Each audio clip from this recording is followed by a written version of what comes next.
Welcome to Authentically Aligned, a wellness podcast where growth is rooted in safety, reconnection happens through the nervous system, and we return home to ourselves.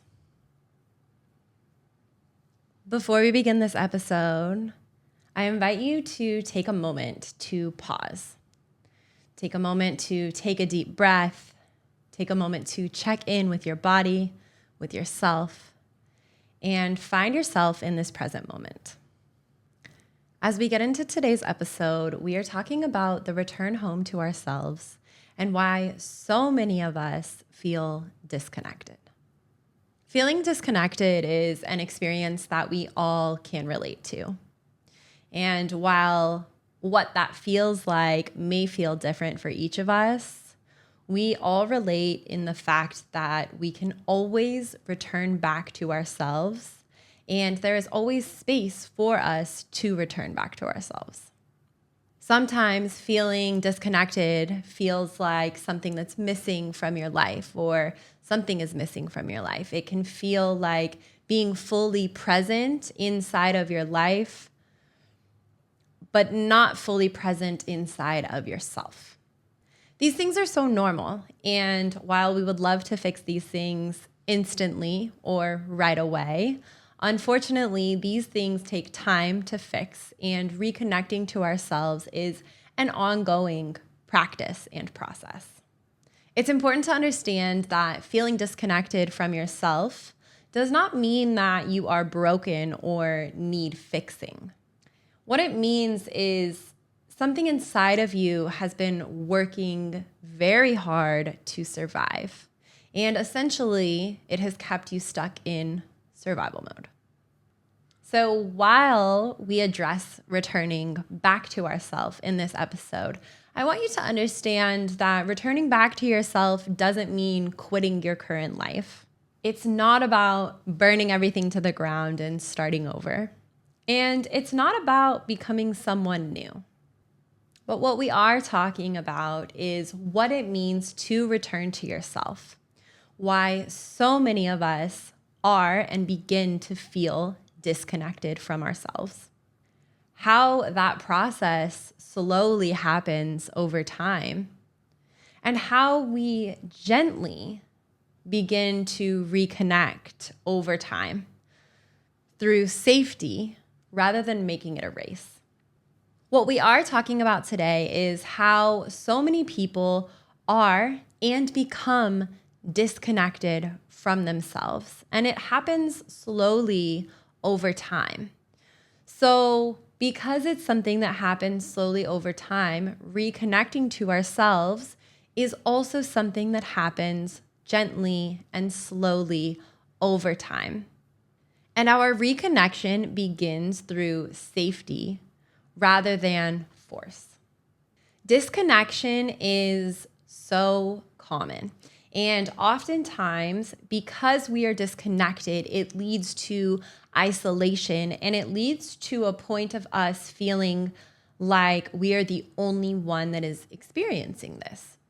And it's important for us to, number one, understand that everybody experiences disconnection, and everybody can find space to return to themselves. No matter how connected you may be with yourself, there is always room to return to a point of better connection.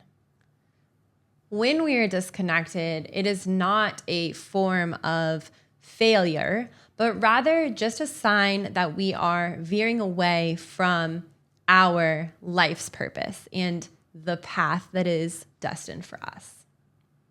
Oftentimes, when we're experiencing a sense of disconnection, this can happen through many, many years of caregiving. This can happen through many years of emotional labor.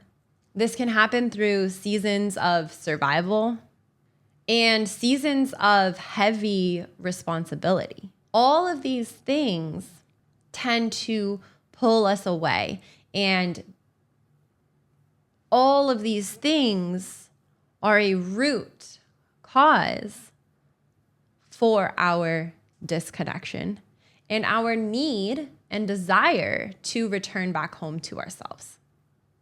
A huge sign of disconnection is when we start to experience burnout. Things that look like numbness, being on autopilot, living a flat, redundant, tedious life. As we continue moving through these seasons of autopilot, these are the seasons that we are experiencing a large sense of disconnection from ourselves. And oftentimes we have been conditioned or have conditioned ourselves to attune ourselves outward before attuning ourselves inward.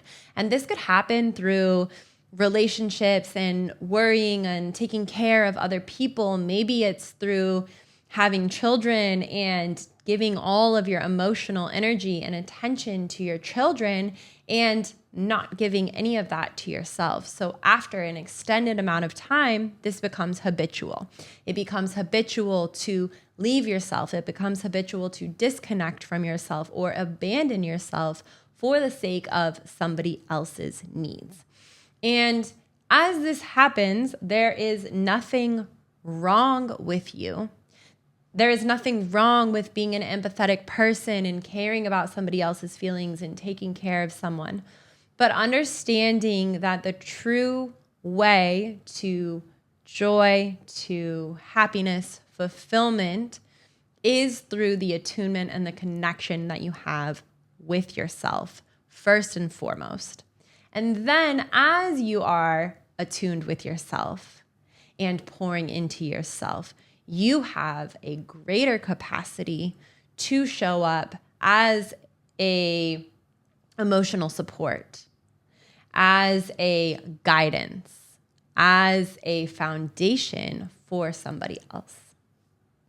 And if you are experiencing disconnection or when you have seasons of disconnection, this doesn't mean that you are flawed. This means that there is a part of your nervous system that is trying to keep you safe, that is trying to protect you. And oftentimes inside of this protection mode, we become disconnected because we are not actually attuning to our needs. We're not actually getting to the deeper root issue of what's going on, but rather we're facing the surface level issue and fixing what we believe will help. But at the end of the day, the only thing that will actually get to the bottom of your disconnection is attuning with yourself and reconnecting with yourself. It becomes so easy to lose ourselves because as we're losing ourselves, it's not something that's just instantly taken away from us. This is something that slowly happens over time. It happens quietly. It does not happen suddenly. And oftentimes it starts to happen when we have these small moments of self-abandonment. So each time that we say yes when we really want to say no, each time that we put somebody else's time above ours, each time that we put ourselves in a place of misalignment, little by little by little is when all of this disconnection starts to build. Sometimes this looks like staying in roles that are no longer fitting for us. Maybe it's a job. Maybe it's a relationship. Maybe it's a friendship. Maybe you spend so much time wanting better for somebody else than they even want for themselves. And inside of that, you start to lose yourselves inside of somebody who doesn't even want to see themselves. This happens any moment that you make a decision where your body is clearly telling you no and you're saying yes. When you're experiencing this anxiety, this fear, this sense of dysregulation inside your body, this is your body's way of telling you that your decision is not in alignment with you, your true purpose, your true being. Or even more, God's purpose for you and the purpose that you have through his eyes. As we do this, we get into a functionality mode where we are functioning through life rather than feeling. And through this, it is important to understand that you cannot allow your feelings to dictate the decisions that you are making. But when you have a deep-rooted connection to yourself, you also have a deep-rooted connection to your emotions, and you recognize where your emotions are coming from, and you recognize what your body is trying to tell you in an instance of experiencing these emotions. So in an instance where you feel a sensation through your body, you're able to recognize, you're able to understand, this is familiar, I've experienced this before. Now, what is my body trying to tell me? Sometimes anxiety comes from excitement. Anxiety comes from the fear of unknown, but being able to label and name these things before making a decision, taking the time to pause, taking the time to really check in with yourself so that each and every decision that you're making is not emotionally charged and it's in alignment with everything that you are. And oftentimes we experience this sense of identity loss through roles that either somebody else puts us in or we put ourselves in, or through survival mode and just trying to get to the next place and the next place and the next place, rather than allowing yourself to be present in each moment that you are supposed to live. Your life is meant to be lived. Your life isn't meant to just be pushed to the next moment, to the next moment, to the next moment. A really great question to ask yourself now and consistently is, when was the last time that I checked in with myself without pushing through, without feeling like I have to force into the next moment?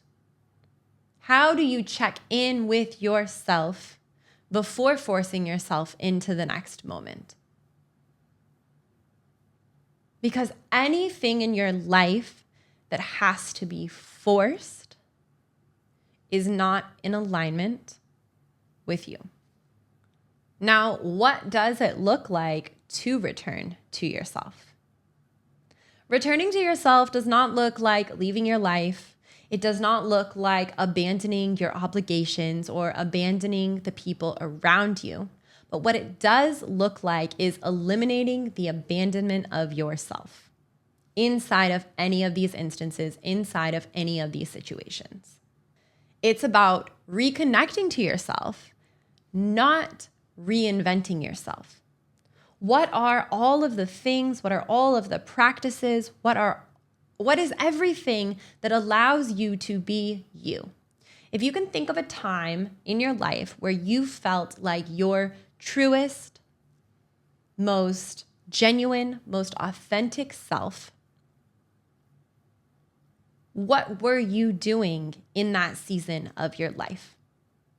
Who was around you in that season of your life? How did you take care of yourself in that season of your life? What did your routine look like in that season of your life? And how can you get back to all of those things, or as many of those things as possible? Maybe that season had people who are no longer in your life, but it's not about the people who are in your life, but it's about the energies and the frequencies that you surround yourself with. What do your environments look like? And are they creating a space for you to thrive and be your true, genuine, authentic self? Or are they creating a space for you to continuously and consistently abandon yourself? Not just taking, but creating intentional time where you listen inward, where you turn inward, where you ask yourself questions, where you ask yourself, what is fulfilling right now and what is not fulfilling? What is draining? Does this really make me happy, or does the idea of it make me happy? Or is this making me happy because it's making somebody else happy? And in that case, if that is the case, you are living your life for somebody else, which is a perfect example of self-abandonment. What does it look like for you to reclaim your needs?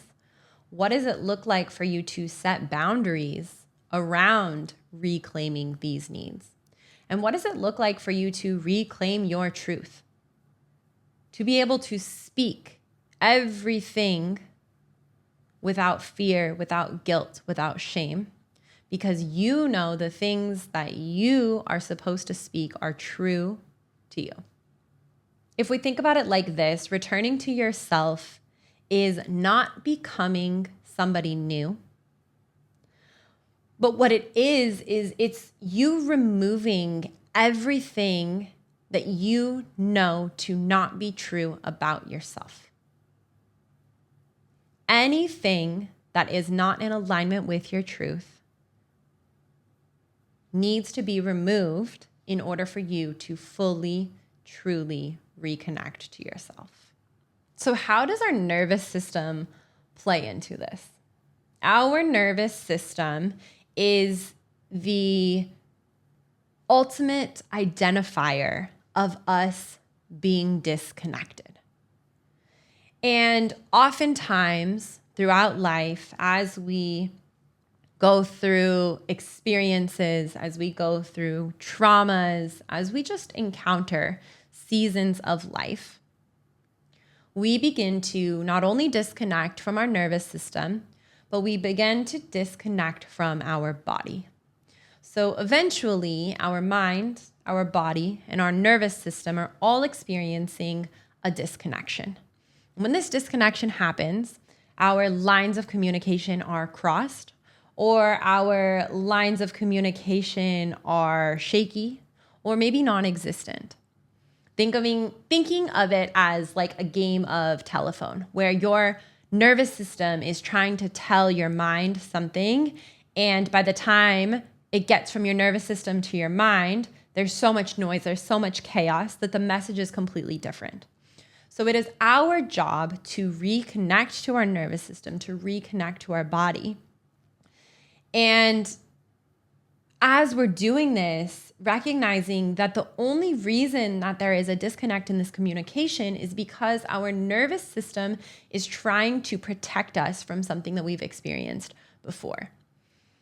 But when you're able to eliminate that, and when you're able to be truly attuned with yourself, you allow yourself to be in each present moment, meaning that this is a completely different instance. I don't have to listen to that nervous system. I can hear it, but I don't have to listen to exactly what it's saying in this moment, because this circumstance is different from the circumstance that I was in 5 years ago, 2 months ago. But when you're not attuned with your body, it's impossible for you to check in with your nervous system and allow yourself the emotional intelligence and the intelligence of body awareness and nervous system awareness to be able to listen, understand, and then move forward, knowing what you know. Wisdom is moving forward, knowing these things, but allowing yourself to take a chance anyway, allowing yourself to be present in the moment, knowing that whatever may have happened in the past, but you now are better equipped to handle whatever it is. So it's important for you, as you connect to your nervous system, to find ways to re-regulate, to find ways to calm your nervous system, and to actually find the connection between your mind and your body. Disconnection happens when we are stuck in survival mode. Survival mode is when our body is so stuck in telling us in these specific ways that we've been stuck in, these patterns that we've been stuck in, and our mind just believes it. But we have to have autonomy over our own mind and over our nervous system in order for us to reconnect. When we're in survival mode, the priority is function. The priority is not connection. It is not feeling. So getting out of survival mode requires connection to self and attunement to self. And unfortunately, when our nervous system is dysregulated, feeling and intuition do not feel safe. Because there is no attunement, because there is no connection, there is no trust. There isn't trust between our mind and our nervous system, which is also known as dysregulation. And that's why we are unable to trust our feelings. We are unable to trust our intuition when we're disconnected from ourselves. So in order for us to reconnect, the number one thing that is required is safety. But we can't seek that safety from anything outside of us.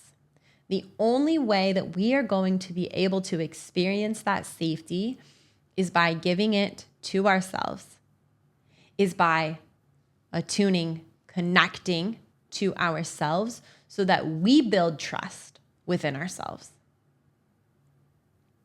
We think that because we spend all day, every day with ourselves, we trust ourselves and we know ourselves. But if you are not consistently cultivating and pouring into this relationship and building your self-trust, and inside of that, building the trust that you have with God, building the connection that you have with God, so you can use your discernment when it comes to making decisions. You can't think your way, overthink, underthink your way back to yourself. Regulation has to be what leads you back to yourself. So what do practices look like to reconnect to yourself? The first thing to recognize is that reconnection happens through consistency. And if you are not creating a sense of stability or consistency for yourself or for your nervous system, it's going to be a lot more difficult to find that true, genuine reconnection. Simple things like asking your body what it needs today. We get so comfortable moving through life with tension and tightness and a sore neck and a sore body or exhaustion. We get so used to moving through life with all of these things, all of these ailments. And when you allow yourself to really listen to what's going on inside of your body and actually take care of those things, you're not just getting a massage, you're attuning back to your body. You're giving your body what it needs. You're listening to your body. And as you're doing these things, the trust that you have within yourself and the trust that your nervous system has with you and for you begins to grow. You begin to create a foundation of trust for these things. Creating quiet times with no stimulation. If you are consistently experiencing stimulation, your nervous system does not recognize what is you, what is true. You have to allow time, space, energy for quiet moments, for still moments, for you to be able to truly connect to yourself. Being able to journal without having an agenda, not feeling like you're writing for somebody, or not feeling like there's a way that you should or need to journal, but just being able to sit and write from a wholehearted, authentic place, from a present place of exactly where you are in that moment. It allows you freedom, but it also allows you connection. Even going as far to saying no to one commitment, one thing that you find to be draining, to be exhausting, to be misaligned, by making that one decision and saying the one word, no, you automatically start to reconnect to yourself. Patience, patience, patience is key. Using patience as a form of self-trust. Right now, as a society, patience has become so incredibly thin. We want everything instantly. We want everything now. We want instant gratification. But when you allow yourself to practice patience, practice showing up as yourself, and practice the understanding that everything that is meant to be in your life and for your life is absolutely happening in divine timing, it allows you to move forward with both patience and self-trust, as well as trust in God. And if you are experiencing a season of disconnection, or when you are experiencing a season of disconnection, the return back home to yourself is not a race. You are not in a rush. You're not trying to do it as fast as possible. The goal is to do it as authentic as possible, as raw, as real, as genuine as possible. So that when you do return home to yourself, you have confidence, knowing that that is exactly who you are supposed to be. And as we do this, eliminating the pressure that surrounds the reconnection to ourselves, the return to ourselves. This isn't something that should be high stress or that we should feel pressure surrounding. It should be a desire, and it should be a want, and it should be fulfilling each time we take a step closer to reconnection. So asking yourself questions like, how do I want my body to feel this year?